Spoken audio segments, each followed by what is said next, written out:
Oke, selamat pagi, selamat datang lagi di Litfest, dan ini adalah Litfest yang ketiga, ya. Jadi Litfest 01, Litfest 02 sudah kita jalankan beberapa waktu yang lalu. Terima kasih atas antusiasme teman-teman leader semua di sini, dan kali ini kita akan masuk edisi ketiga kita, ya. Edisi ketiga ini nggak kalah semangat nih, ada banyak leaders yang akan bagi-bagi pengalamannya.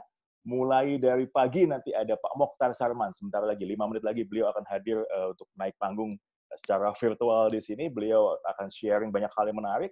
Saya bicara dengan Pak Mokhtar minggu lalu, meskipun singkat tapi dapat banyak inspirasi. Saya yakin semua teman-teman juga leaders yang hadir di sini akan banyak dapat inspirasi juga dari Pak Mokhtar nantinya. Ya, kemudian ada Pak Brando nanti dari Transvision. Beliau akan sharing juga tentang pivot dan strategi bagaimana menghadapi atau apa yang dialami lah, tepatnya apa yang beliau alami selama pandemi ini dan bagaimana strategi untuk menghadapinya.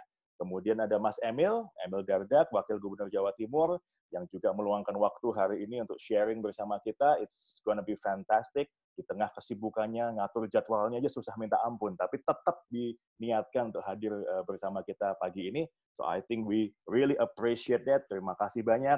Dan terakhir nanti ada Mas Edi Prastyo, manajer produksi dari Suara Surabaya Media, yang juga akan berbagi bagaimana sih bersikap sebagai seorang pemimpin, khususnya pimpinan yang masih muda, yang kadang harus memimpin orang yang lebih senior atau lebih tua.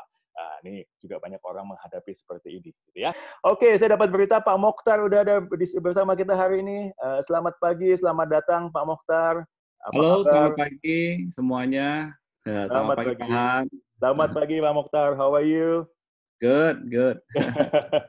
Kita sangat excited untuk mendengar dari Bapak. Ya, kita punya waktu agak sempit, maka saya segera serahkan kepada Pak Mokhtar.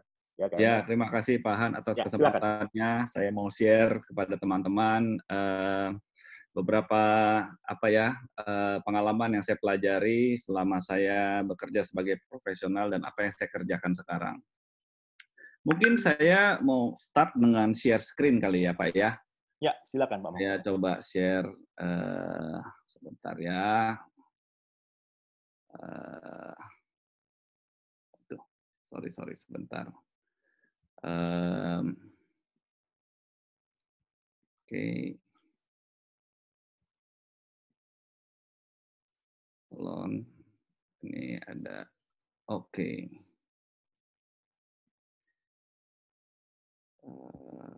Ini go to. Sebentar Pak ya. Oke.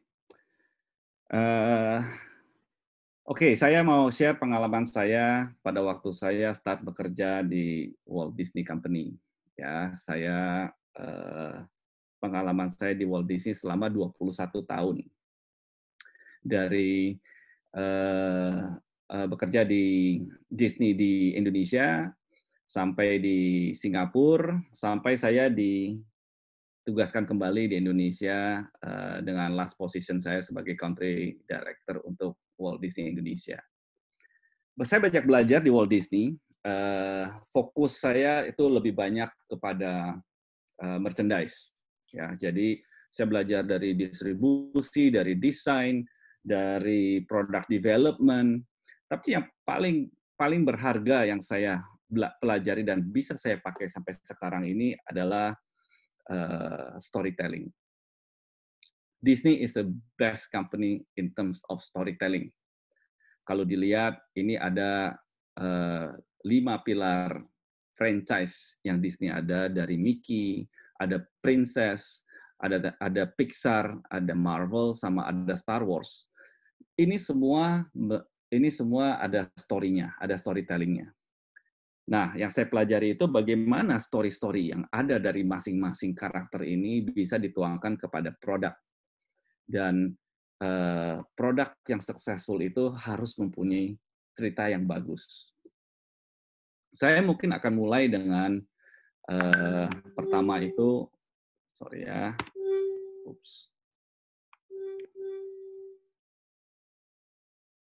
Oke, dengan apa quote yang famous quote dari Walt Disney. Ya, that's what we storytellers do. We restore order with imagination. We instill hope again and again and again. Ini bukan hanya dalam film, tapi dalam semua aspek bisnis yang kita jalankan termasuk dari produk. Sampai kadang-kadang kalau kita mesti present bisnis plan kita juga harus menggunakan imajinasi kita dan menceritakan plan, menceritakan objektif kita. It's all about storytelling. Tapi saya mau fokus sekarang lebih kepada merchandise, produk.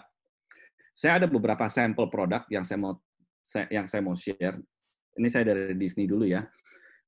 Yang menurut saya ini sangat bagus, it's a very good sample.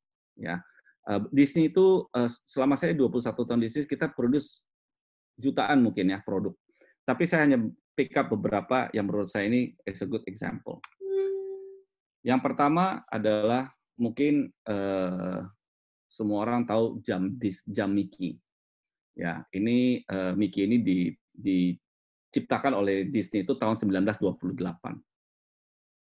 Tapi what's interesting about this watch ya, itu ada history-nya. Yang pertama, Mickey ini kalau dilihat dari produknya sendiri, ini ada ceritanya. Ya, tangannya bisa muter. Mickey ini give a positive attitude. Ya. Nah, ada perusahaan jam namanya Ingersoll. Perusahaan ini sudah hampir bangkrut. Ya, the last approach, the last attempt yang mereka lakukan adalah bekerja sama mengambil license Mickey untuk ditaruh di jam. Dan ternyata produk ini meledak. Sampai sekarang Ingersoll tetap ada. Salah satunya history-nya karena diselamatkan oleh Mickey. Nah, kalau dilihat, karakter Mickey ini tertuang ke dalam produk dan terintegrasi ke dalam produk. Ceritanya jelas, ceritanya ada. Ini bagaimana suatu karakter atau suatu produk mempunyai cerita yang bagus bisa survive dalam masa-masa kritis. Ini based on history. Kemudian, the next one is based on personality. Siap. Ini karakter dari Frozen, namanya Olaf. Saya ambil karakter ini karena kalau menurut saya ini suatu produk yang sangat brilian. Kalau teman-teman sempat menonton film Frozen, Olaf ini snowman, yang dimana badannya itu bisa lepas-lepas kalau dicerita di filmnya. Nah, ini dituangkan dengan baik kepada produk. Ya, ini is a very simple product sebenarnya, sangat simple. Ini boneka Olaf, tapi hidungnya itu bisa lepas, ada karetnya, dan itu reflect kembali kepada film yang ditonton oleh konsumen. Jadi ada personality daripada film atau karakter itu dituangkan dengan baik kepada simple produk ini. Dan produk ini boneka ini diproduksi untuk seluruh dunia dan menghasilkan revenue yang sangat besar untuk Disney. Very simple product, tapi personality dari karakter itu tertuang ada di sana. The third produk yang mau saya share itu lebih kepada kita bilangnya emotion, ya. Cerita-cerita, elemen-elemen yang ada pada film atau pada karakter itu dituangkan bukan hanya ke dalam produk, tapi ke dalam presentasi. Pada waktu orang melihat film Toy Story, mereka langsung ingat mainan-mainan, produk-produk.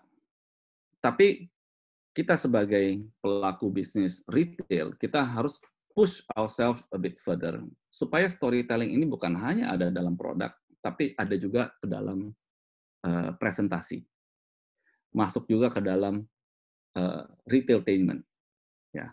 Ini memberikan suatu emotional attachment lagi kepada consumer, khususnya kepada fans. The next one dari Pixar. Setelah Pixar,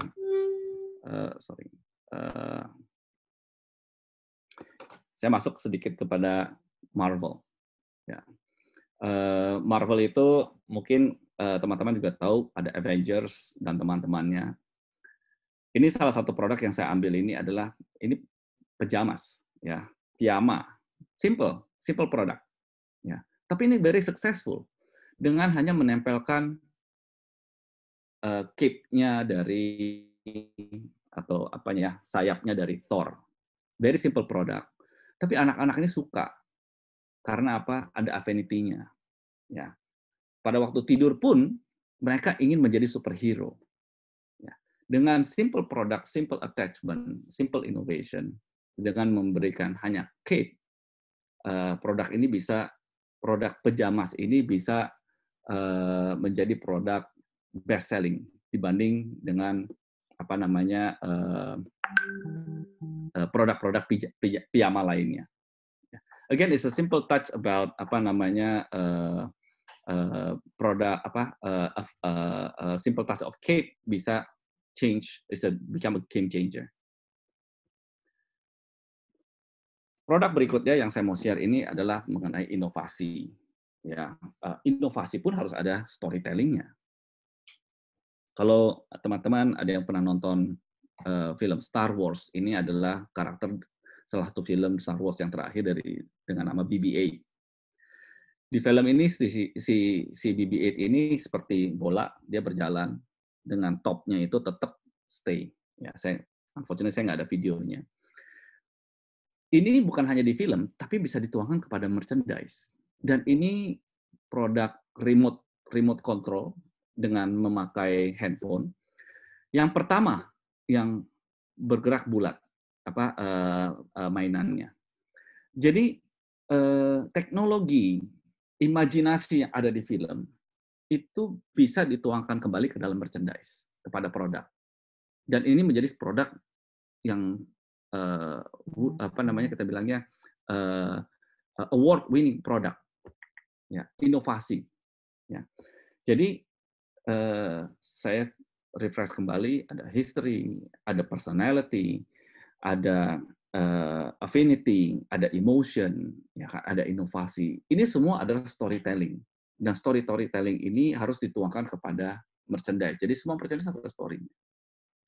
Banyak yang tanya saya, Pak Mokhtar gampang, ini kan di Disney. Disney itu story-nya banyak. Ya, kita tinggal ambil story-story yang Disney aja untuk develop produk. Bagaimana dengan perusahaan-perusahaan yang tidak bergerak di bidang konten, yang tidak ada story-nya? Tetap saya bilang bisa. Semua produk itu harus di-create. Kalau menurut saya itu harus ada story-nya, harus ada ceritanya. Kalau enggak, kita bilangnya itu character slapping atau product slapping. Jadi kalau ada gambar, ada produk, tinggal di-slap aja kepada produknya, tidak ada ceritanya. Bagaimana kita harus mengambil suatu cerita, apa kalau itu Mickey sedang bermain bola dengan Donald, harus ada tertuang ke dalam produknya. Gimana caranya itu? Kita bisa aplikasikan kepada produk-produk yang non-Disney. Saya pengalaman saya setelah di Disney, saya sempat handle untuk produk-produk Asian Games, tapi saya nggak akan ke sana karena waktu kita terbatas. Saya akan langsung kepada bisnis yang saya geluti sekarang, yaitu saya menciptakan suatu brand namanya Juara. Saya punya cita-cita menjadi sports lifestyle brand untuk Indonesia. Saya cukup bersyukur ditunjuk oleh Persija. Mungkin semua teman-teman tahu Persija adalah salah satu klub bola terbesar di Indonesia. Kami ditunjuk untuk mendevelop official merchandise dari Persija dengan menggunakan merek Juara. Ya, ini saya highlight sedikit toko yang kita buka di Pasar Festival. Kalau teman-teman ada waktu, silakan mampir. Kita juga ada online-nya lewat persijastore.id. Ya, ini dalam tokonya seperti apa? Ya, saya cukup senang dengan hasilnya karena banyak orang bilang ini seperti bukan toko di Indonesia. Ya. Jadi kita ada 100 lebih SKUs, items yang ada di toko Persija ini. Dan ini menjadi ini adalah produk official Persija pertama dan Persija official store pertama.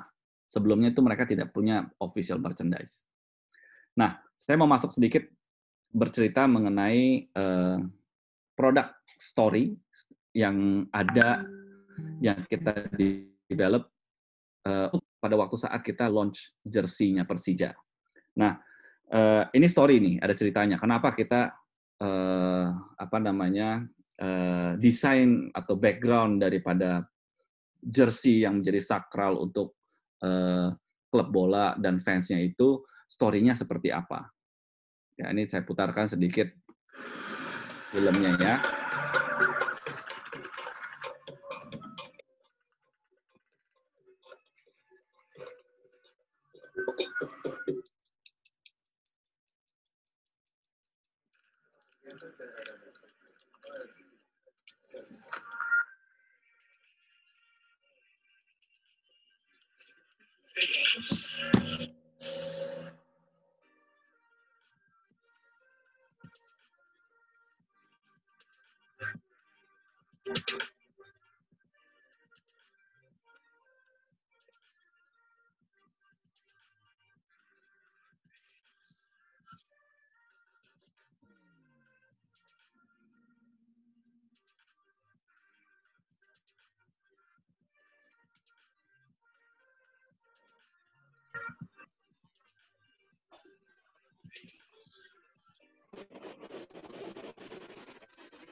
Ya, kalau dilihat tema daripada jersey ini jersey yang kita pajang di sini adalah moda transportasi Jakarta. Jadi sebagai klub yang berada di ibu kota Jakarta, kelebihan dari Jakarta ini adalah moda transportasi yang paling komplit dibanding dengan kota-kota lainnya. Jadi ceritanya di sana. Jadi ada 6 jersey yang kita buat, player home, away, berikut dengan kiper-kipernya. Masing-masing mempunyai warna yang beda-beda, mempunyai pattern yang beda-beda. Tapi pattern-pattern dan warna tersebut mempunyai kesamaan, yaitu inspired by Jakarta punya transportation. Jadi cerita daripada konsep daripada jersey-jersey ini bisa merepresent suatu klub yang besar, tapi juga bisa merepresent tempat di mana klub ini berada, yaitu di Jakarta. Kami pada waktu launch jersey ini di GBK di bulan akhir Februari, pada waktu launch itu berhasil menjual sekitar 2.500 jersey dalam waktu 1 minggu. Dan untuk klub Persija ini suatu prestasi yang besar karena belum pernah nih jualan jersey sebegitu banyaknya. Dan jersey ini kita keluarkan grade yang lebih murahnya. Ini jersey ini by the way harganya 799. Ini dinamakan jersey Sultan karena jersey yang paling mahal yang pernah dikeluarkan oleh klub manapun di Indonesia. Kemudian kita mengeluarkan grade berikutnya, yaitu grade supporter version ya dengan harga 249 pada bulan Mei kemarin, itu lagi tinggi-tingginya pandemi. Dalam 3 hari kita berhasil menjual 9.000 jersey. Sekali lagi, ini 9.000 jersey dalam waktu 3 hari, dan itu pun sistemnya juga sistem pre-order. Jadi orang-orang fans itu order 3 minggu kemudian baru kita kirim jersey-nya. Belum pernah klub manapun juga di Indonesia yang berhasil menjual jersey dengan volume sebegitu besar. Balik lagi kenapa? Karena ada story-nya dan diimbangi dengan kualitas, detail, ya, packaging yang menarik, ya, yang bagus. Nah, sekarang ini dengan situasi pandemi ini, saya yakin bisnis-bisnis pada lesu. Maka dari itu kita malah dituntut lebih berinovasi lagi dalam menceritakan produk, kalau menurut saya. Ya, setelah jersey ini, kami mengeluarkan, kami juga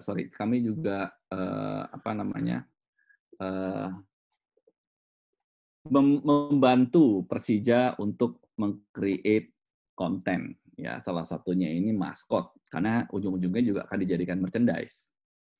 Kalau dilihat ini maskot Persija yang sebelumnya. Mungkin teman-teman tahu ini mirip sekali dengan tigernya Winnie the Pooh, ya. Dan ini dibuat oleh fans, jadi bukan oleh Persija, oleh fans. Tapi ini terkenal sekali nih, si maskot ini, si maskot tiger ini, karena maskotnya Persija itu macan kemayoran. Tapi nggak ada galak-galaknya nih. Nah, kami di-challenge untuk buat something yang very unique, yang lebih bagus dari ini, dan desain ini harus dimiliki oleh Persija. Maka dari itu kita create, nah kita buat cerita lagi, maskot ini siapa? Ya, kita kasih namanya Bang J, kita kasih umur, kita kasih status, kemudian hobinya apa, makanan favoritnya apa, ya kan? Kita memberikan dia personality, memberikan karakter ini affinity, dan yang paling penting itu storytelling. Bang J ini kami juga buatkan short comic. Tujuannya apa? Supaya story ini bisa mendekatkan si Bang J ini kepada fans. Banyak message-message positif yang bisa kami sampaikan kepada fans melalui komik ini. Dari harus pakai masker misalnya, atau mungkin kasih semangat, sampai kita buatkan sosial medianya. Ya, sosial medianya ini sudah ada 30.000 followers, ya. Boleh di-follow kalau mau tahu lebih detail lagi mengenai si Bang J.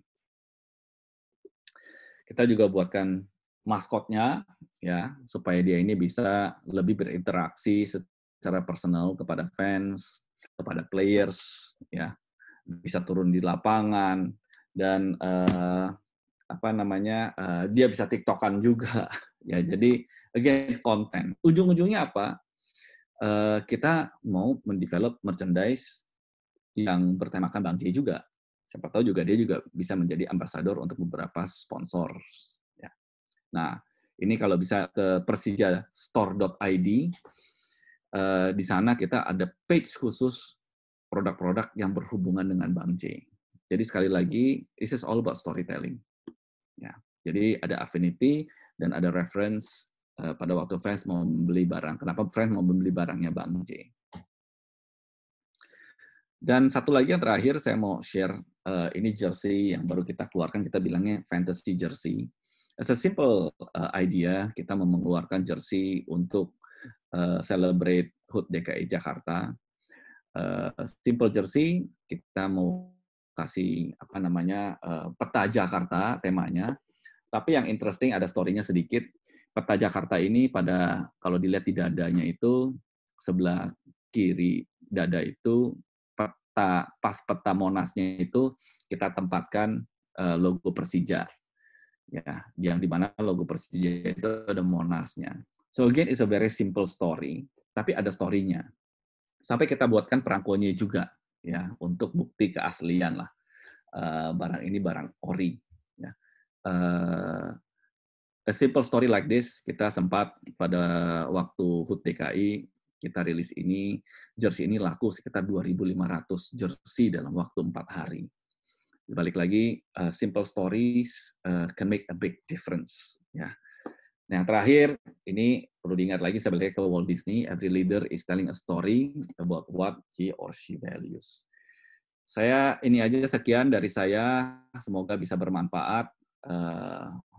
Pak Han dan teman-teman, mungkin Ya, kalau ada thank you Pak pertanyaan. Mokhtar. Wah, jadi saya sambil sibuk mencatat nih story apa yang saya mau telling kepada audiens saya nantinya. So, thank you for the inspiration Pak Mokhtar.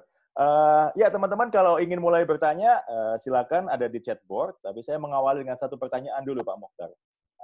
Boleh cerita nggak bagaimana Anda menggerakkan, kan ini ada story-nya nih, di-create. Tapi supaya story itu nggak hanya ada di ruangan kita, kan dia mesti keluar ke masyarakat. Yeah? So how do you mobilize your team untuk bisa secara masif juga menjadi storyteller? Karena nggak semuanya kan mereka ahli storytelling pada awalnya. So how do you conduct that in your business? Itu harus dimulai dengan kita punya tim sendiri ya. Our internal team, kita perlu pada waktu kita mendapatkan suatu ide atau suatu project, ini harus ada dibungkus. Oke, dari desain, tim desain, misalnya gini, kita ada ide untuk membuat suatu produk untuk 17-an. Ya. This is how we started. Oke, sekarang dari tim dari tim desain, bagaimana caranya? What is the message? What is the story yang harus di-create? Nah, kita harus duduk bareng dengan tim marketing. Ya. Nah, sambil mereka develop produk, tim marketing juga harus mikir juga nanti cara penyampaian message-nya seperti apa, ya kan? Lewat mana, ya kan? KPI-nya seperti apa? Kalau sekarang untuk ke masyarakat atau ke fans, saya rasa cukup lebih gampang dari sebelumnya, karena sosial media ini sudah banyak sekarang, ya kan? Kalau dilihat dari sosial media Juara sendiri, pada waktu kita melaunch suatu produk, kita tidak hanya mengeluarkan image produk, tapi kita memberikan background desain ceritanya apa sih, kemudian image-nya seperti apa, detail-detail produknya seperti apa. Nah, dengan sosial media itu untuk kalau lebih luas, dan di store sendiri juga atau di toko secara fisik juga kita harus memberikan story. Apakah itu nanti ada temanya, ya kan ada backdrop-nya, seperti yang saya tunjukkan tadi dengan Pixar dengan Toy Story. Ya. Jadi ada emosionalnya yang harus ditangkap dari sana. Oke, satu lagi Pak. Disney punya sejarah yang cukup panjang dari 1928, kemudian Persija juga sudah punya basis massa sebelum kita masuk ke sana, sehingga kita storytell kepada to the believers, gitu ya. We preach to the believers. Tapi yang menarik sebenarnya nggak sempat dibahas Asian Games justru. Asian Games ini kan 4 tahunan ganti history begitu ya. Jadi basically you are starting from scratch ketika Anda membangun image untuk Asian Games kita ini. Boleh cerita sedikit nggak, bagaimana bisa sukses? Sedangkan nggak punya basis pelanggan fanatik, nggak punya basis history yang cukup panjang di satu titik. So, apa tips dan triknya di sana, Pak Mokhtar? Asian Games ini cukup unik ya. Kita memang banyak pada waktu kita start ini banyak yang nggak tahu mengenai Asian Games. Malah banyak yang pikir itu SEA Games. Internal sendiri, saya mau admit, internal sendiri kita juga confused. Tapi balik lagi, marketing, promotions, ya, tempat-tempat di mana kita harus bercerita mengenai Asian Games itu juga harus disusun dengan rapi. Ya, itu tim marketing. Ya, kebetulan saya ini di timnya merchandise. Ya, saya lead merchandise. Nah, kita juga harus bisa bercerita dengan produk, ya kan? Asian Games ini spiritnya apa, ya kan? It's all about the energy of Asia pada waktu itu, spiritnya. Nah, itu harus dituangkan kepada produk, ya kan? Produk energy of Asia ini apa? Apakah itu dengan maskot? Apakah itu dengan logo? Atau itu bisa juga dengan kata-kata? ya kan, dengan editorial pada merchandise. Bisa juga dari angka, ya kan. Kebetulan Asian Games terakhir itu angkanya agak sedikit keramat. Ya kan 18 Agustus Asian Games ke-18. Angka-angka 18 ini kita keluarkan semua, banyak kita keluarkan dalam produk. Ya. Nah, balik lagi, produk ini pada waktu Asian Games ini sangat-sangat penting kalau menurut saya ya, karena kita ada 45 negara, ada ratusan ribu atlet dan wisatawan yang berkunjung ke Jakarta dan ke Palembang. Hanya 2 item yang mereka bisa bawa pulang sebagai memori. Yang pertama itu foto, yang kedua itu merchandise. Ya, jadi merchandise yang kita buat itu harus memberikan, kalau mereka lihat produknya ini sekarang, mereka langsung keinget, ya, oh, ya kan, balik lagi, it's about history. Saya pernah mengunjungi ini. Ya, it's all about that. Oke, good, thank you. Pak, ada pertanyaan dari Bu Juni. Gimana Pak caranya bisa menyentuh segmentasi tidak hanya kepada anak-anak? Mungkin ini merefer kepada Disney ya, yang memang tadinya untuk anak-anak, tapi how do you touch segmen yang bukan anak-anak? Very easy, ya, very easy. Saya diberikan challenge ini oleh manajemen. Ya, there is a market sebenarnya untuk orang dewasa. Ya, but how we can touch that? Of course dengan pertama kita harus mengetahui taste atau taste dari market yang kita mau targetkan. Apakah itu dewasa, apakah itu baby? Sebenarnya market Disney itu yang paling besar kan di anak-anak. Yeah. Ada market toddler, ada market yang dewasa. Yeah. Nah, pada waktu itu saya di-challenge untuk ke dewasa. Bagaimana caranya karakter Mickey atau karakter princess yang anak-anak sekali bisa diminati oleh fans yang dewasa. Sebenarnya the first project yang saya lakukan itu ya saya kolaborasi, ya kan. This is the time for collaboration, ya kan. Pada waktu itu belum banyak yang collab, ya kan. Belum ada. Sekarang ini semua orang sudah collab, semua brand sudah collab. Saya ini yang pertama pada waktu itu yang pertama dari Disney itu yang collab dengan local brands. Ya. Kenapa? Saya collab dengan brand-brand distro lokal yang sudah mempunyai market dewasa. Saya memberikan mereka brand guidance daripada Disney atau Mickey. Feel free your creativity untuk create a Mickey based on your market, based on your style. Ya. Itu juga memberikan mereka kesempatan. Ini anak-anak muda semua nih, ya, yang saya kerjasamakan. Anak-anak muda semua, yang di mana mereka itu banyak yang baru, banyak yang they need recognition. Jadi mission kedua itu dari kolaborasi ini memberikan kesempatan mereka untuk bekerja sama dengan brand besar seperti Disney. Ya, yang di mana nantinya setelah produknya keluar, sudah proyeknya selesai, mereka bisa menjual Disney-nya ini. Saya ini udah bekerja sama dengan Disney loh. Bekerja sama dengan Disney tidak gampang ya. Kita harus ada mengikuti banyak sekali compliance dan sebagainya. Dan pada waktu itu saya bekerja sama dengan 8 distro. Ya, dari pakaian, jewelry, ada yang bikin jam tangan, ada yang bikin hijab, ya. Dan kita juga nggak tanggung-tanggung, kita launch merchandise ini di bahasa Indonesia. Sekali lagi meng-capture market yang adult, masuk ke area fashion. Itu triknya. Ya, jadi kalau saya simpulkan, Bapak berkolaborasi dengan orang-orang yang memang selama ini udah biasa membidik pasar adult, begitu ya? Iya, sekarang zamannya kolaborasi lah. Misalnya gini loh, sekarang saya Persija mau bikin mainan. Ya. Aduh, nggak usah sok tahu lah, gitu istilahnya. Collab aja dengan toy maker, ya kan?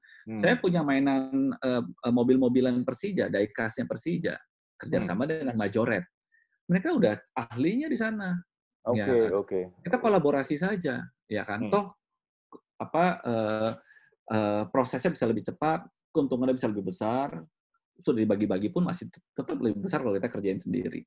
Oke, good, fantastic. Suatu mindset yang mulai harus kita adopsi yaitu kolaborasi. Thank you Pak Mokhtar. Yes. Pertanyaan berikutnya dari Pak Landry. In terms of leadership, how do you lead a group of designers Karena yang beliau tahu, orang berlatar belakang seni ini biasanya sulit atur deadline dan seterusnya. Oke, so bagaimana tips dan triknya, Pak?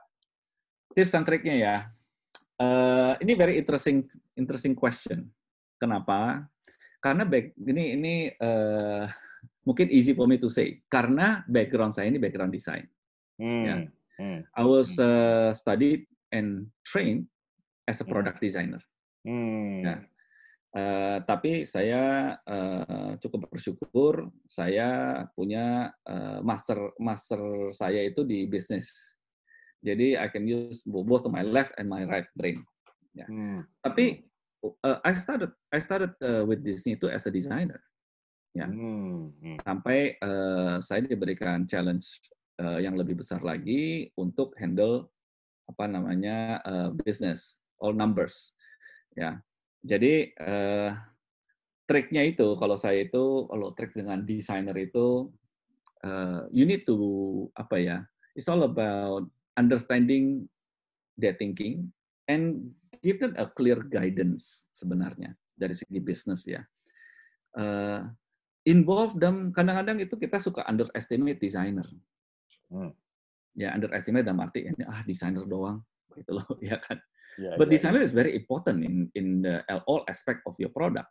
Yeah, that is the creativity is the essence of every product that you do sebenarnya. Dan banyak pengusaha itu melihat desainer itu they only designer. But don't treat them like they only designer. Treat them as part of the bigger picture. Get them involved ya kan dengan objektif yang mau dicapai dari perusahaan, dari produk yang akan diproduksi dan sebagainya. Involve them. The more involved they are dengan business that you do, the more involved they are in the numbers, the more effective they will work. That's my opinion. Okay, good. Jadi kita memperlakukan mereka sebagai manusia dan bagian penting dari bisnis, kemudian kita kasih dia vision and guidance on how to do it. Saya yakin personal, maksudnya kita selalu menceritakan as human being, but beyond that, they also being very important part in your business. Important part of the important part of the business. Nice. Dan itu kadang kelewatan bagi kita. So Pak Mokhtar, maybe one last question, kalau ada yang lain juga boleh nanti, tapi one last question dari saya, what is your vision? I mean, you have a lot of experience on your back, dan ini sangat berharga. Tapi apa lagi yang masih belum dicapai oleh seorang Mokhtar Sarman yang ingin diwujudkan ke depannya? Cita-cita saya sebenarnya, saya ingin brand kita itu dikenal, kita mempunyai suatu brand, local brand, ya, entah apa itu brand, sports brand kah, fashion brand kan. We need to have as Indonesian, we need to have a very strong local brand. Yang di mana kita bisa banggakan, ya. Kita ini sudah terlalu lama menjadi tukang jahit. Ya. Kita kalau kita keluar negeri, kita lihat mau beli produk Calvin Klein pasti buka mereknya buatan Indonesia. Tidak bangga itu sebenarnya. Ya, campaign sekarang itu bangga buatan Indonesia menurut saya itu sedikit saya kurang setuju. Harusnya kita bangga brand lokal. Ya, we need to appreciate our own brand. Ya, we need to we need to support a local brand.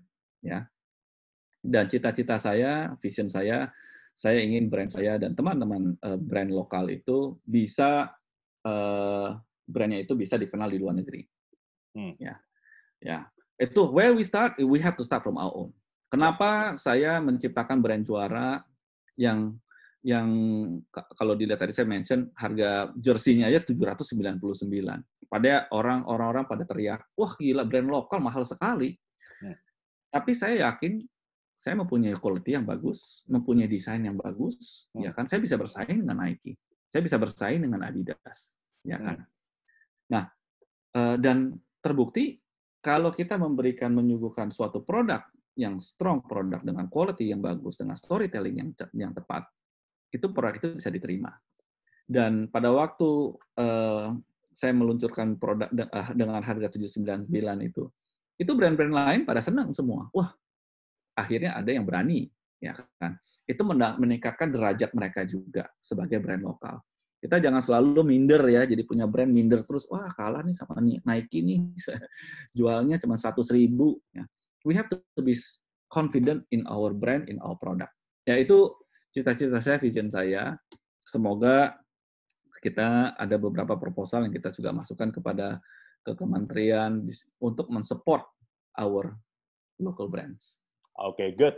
Congratulations dan selamat sukses selalu Pak Mokhtar. Sekali lagi terima kasih untuk waktunya hari ini. Mudah-mudahan kita bisa bertemu lagi di lain kesempatan. Thank you Pak Mokhtar. Terima kasih teman-teman. Thank you.